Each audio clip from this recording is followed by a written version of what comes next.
Apex a bit soon. Stay up. That's it. Out we go. In. Apex as well. Oh, we missed the apex there.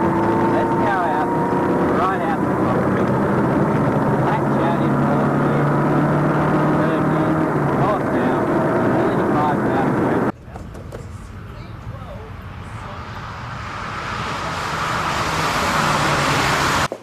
Oh, welcome to another episode of repairs to this poor old Triumph 2500 Mark 1. So what's wrong with it now? Well, it's getting pretty tired. It's had a hard life and it needs a fair bit of attention. Now the motor's getting pretty tired. I did a compression test and a leak down test on it some time ago. It was very inconclusive, but the facts of life are it pushes oil out through the breather and through the filler cap, which means it's got blow by, I think it's called. So the motor's coming out for a budget rebuild. So this is not a rebore and blah blah blah. This is hopefully, once I pull it apart, it'll just be a budget rebuild. It's also leaking oil like an absolute sieve. So I've got some stuff called speedy seals. I've never used them either, so that'll be an experiment. So the motor will get a budget rebuild. There's a gearbox that has already been rebuilt to replace the one that's in it, which is jumping out of third gear and is very hard to get, well, won't go into second gear at all now that the weather's cooled down. Well, it will go in once you've warmed it up a bit, but the initial sort of first 10 k's, it's first gear to third gear. The overdrive unit though that's on this gearbox will be going on to the newer gearbox. That's the and it's getting power steering. I've bought a power steering set up out of a Mark II 2500, so it's a reconditioned rack and a reconditioned pump, and the subframe, the cross member is different, and that has a compounding effect that requires some work because the sump guard bolts onto a bracket on the cross member, so I'll have to do some redesigning of the sump guard arrangement. There I guess the major components that's happening, but then there's a swag of other work to do to it. Some tarting up type work, others is more just general repairs and maintenance on the poor old bugger. You know, the exhaust is, well, that'll get done by somebody else once the car's back together. It's had a dodgy repair done to it just to keep it on the road a few months back, but I think it'll need a basically new exhaust. And I don't know, there's other work to do, new brake shoes on the back, and the sway bar bracket took a fair old hit at some point on a rock or something, and it needs possibly bending back into shape or maybe remaking. The bushes in the sway bars are buggered, you know. The front sway bar, now these are aftermarket sway bars made in the 60s, and the front one has got a bit of the worst bit of side of the road engineering from a commercial organisation you could imagine. It's two bits of steel sort of with bolts through them sandwiching one of the cross members, and it looks like something I would do. It's not something you think of a professional thing. So I'm going to do away with that and just weld one of these bits of steel to the cross member. Something you could, probably could do it in the car, but it'll be out, so I'll get it done. There's tidy up jobs like that to be done, and so let's get on with it. Well, one more thing that I forgot actually. 10 years ago, this would have been a piece of cake for me. Me and the old man would have just knocked it over in a few weekends. But that was 10 years ago. The old man's no longer with us, and I am a bit of a beach whale with bad knees and bad backs and everything else you can imagine. So this is going to be a very slow process. When I say slow process, I expect months, because I simply won't be able to work 8 hours a day on this car without ending up unable to work for weeks. So I need to pace it. It'll just be a little bit of a time, and so it'll be slow and steady. Alright, first job, let's get this bonnet off. Before I finish getting the bonnet off, I need a bit of help with that, so let's get this strut brace off.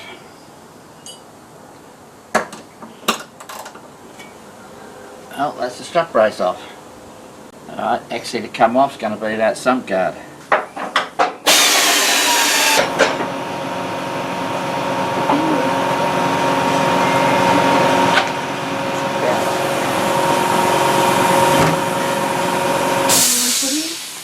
That's it.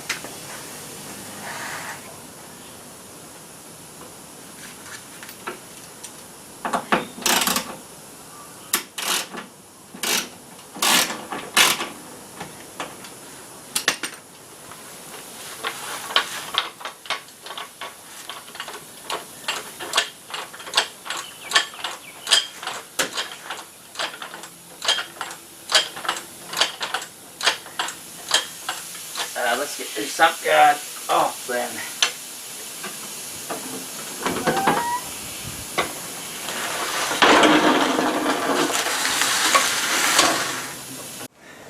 Well, next to come off is the inlet manifold and carburetors.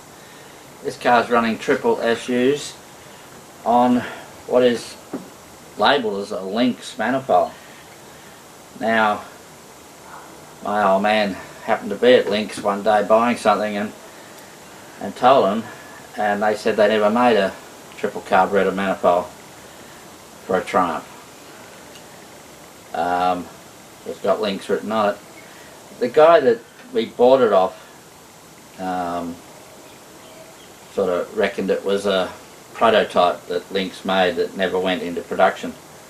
Who knows its history, but at the end of the day it's there and it works. So let's get it off.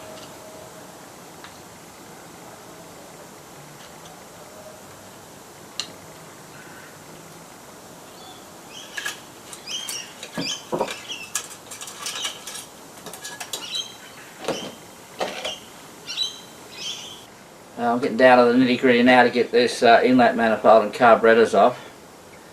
Now, this car's running extractors and the triple SUs, and like a lot of these things, they're not super well designed in terms of how they bolt on. So the inlet manifold's got 3 bolts at the top that go straight into the head, and that's great.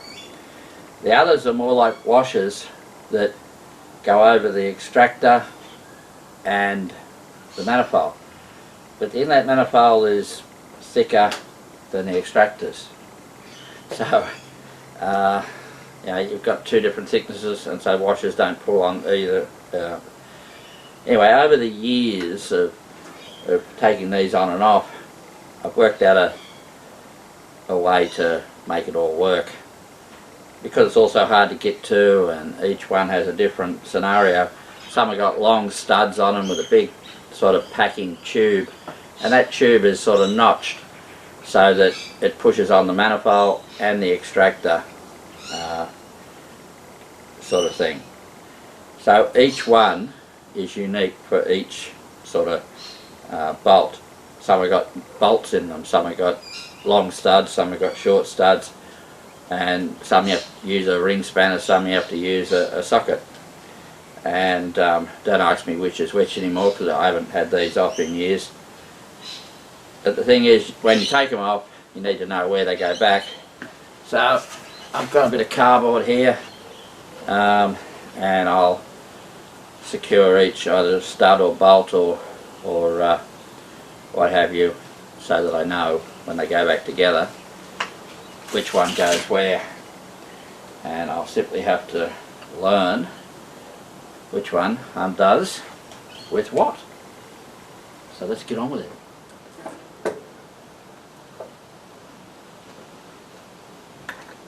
Always we get one hose, eh?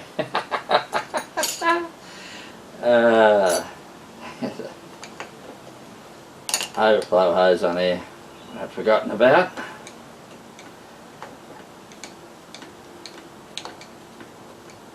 Where's that going to?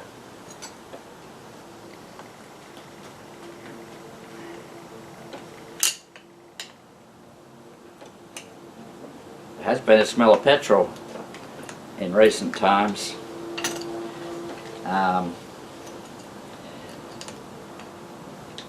Yeah, this hasn't been running too well lately, so who knows what that will turn out to be. Alright, that's the manifold off. I'll be stripping these carbies down and giving them a good clean and tidy up. I don't expect to have to do very much to them. They were done up at great expense by my old man, had a company do it. They've done a wonderful job of sort of fixing them. Their attitude tended to suck a bit, but they did do a good job.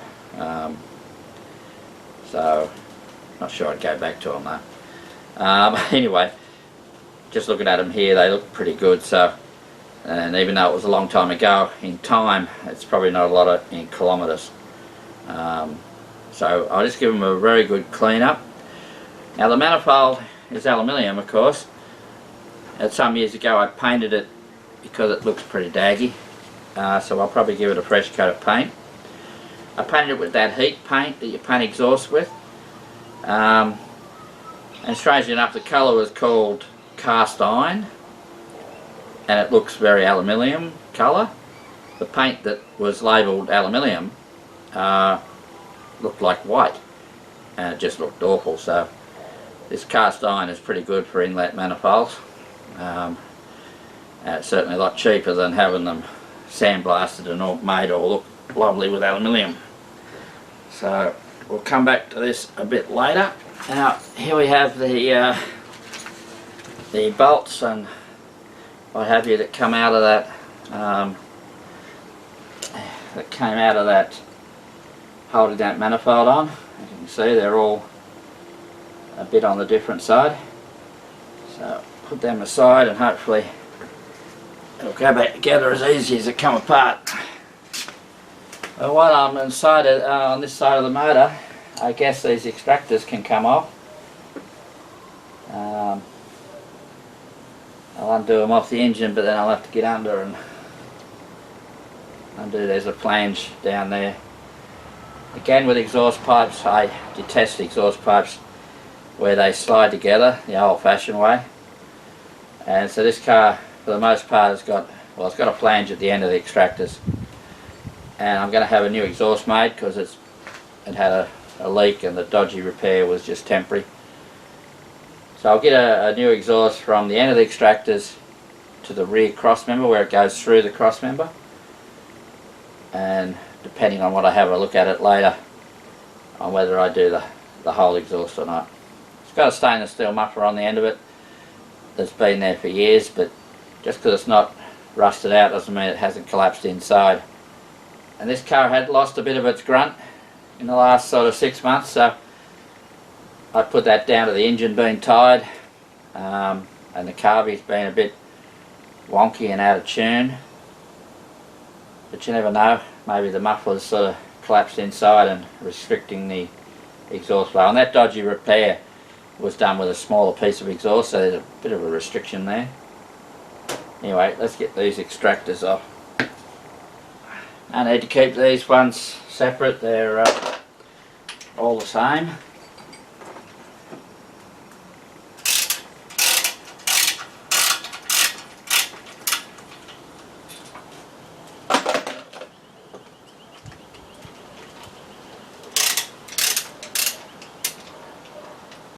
Set of extractors up, eh?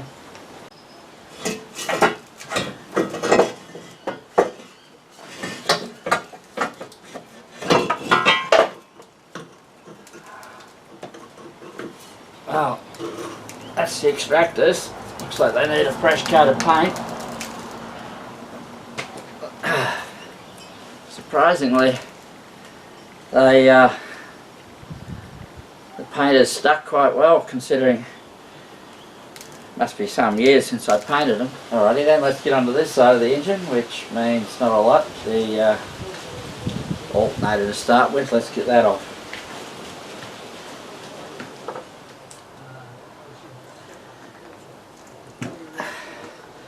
This car has two coils on it, part of many sort of built-in redundancy, so that if one coil, this one here is the working coil, if that fails, all you got to do is pull off the wires to that coil, put them onto this coil, and away you are.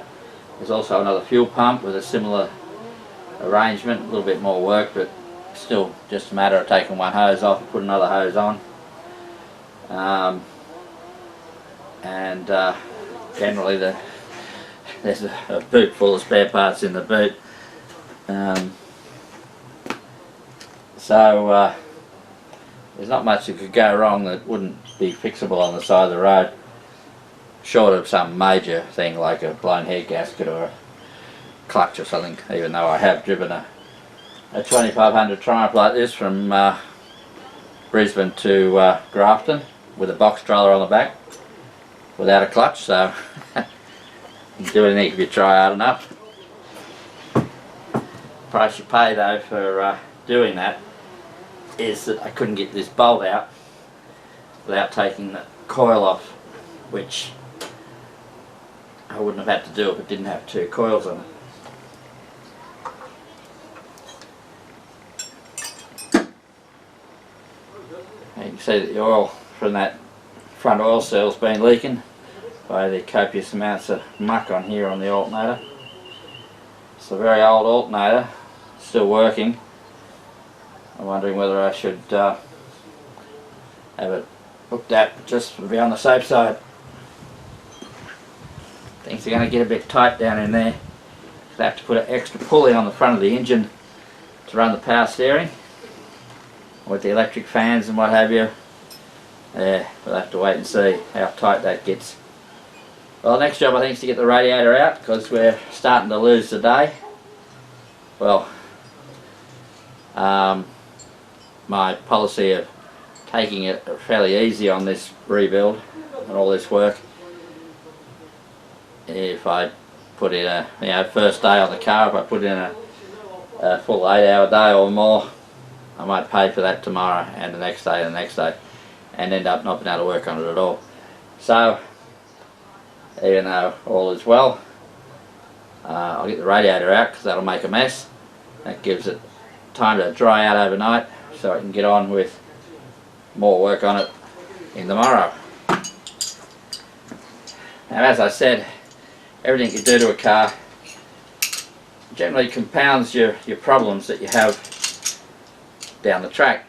E.g., this car has electric fans on it, which has cramped up the front of the radiator a bit more. It's also got an oil cooler in the front of the radiator, which makes access to some of the bolts that hold the radiator in a little bit more tricky. There's also an oil filter just here that's also going to be in the way.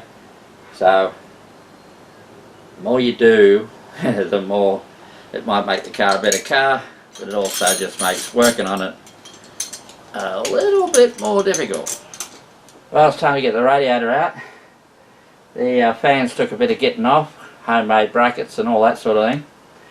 And it doesn't help that the captive nuts that hold the radiator in are long since stripped out and gone, and therefore you've got to get to both sides.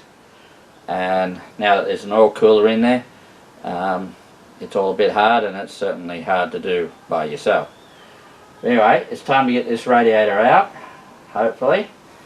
So let's get on with it.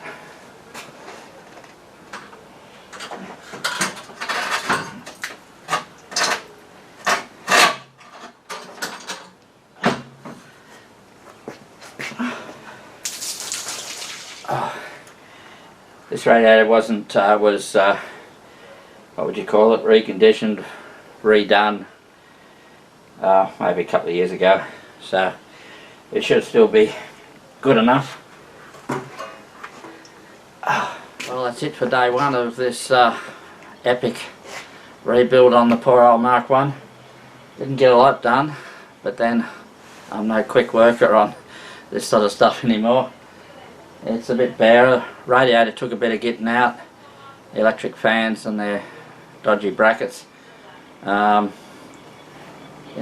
electric fans and the radiator's out, the catch tank's out, the inlet manifold and the carbies, extractors are all off.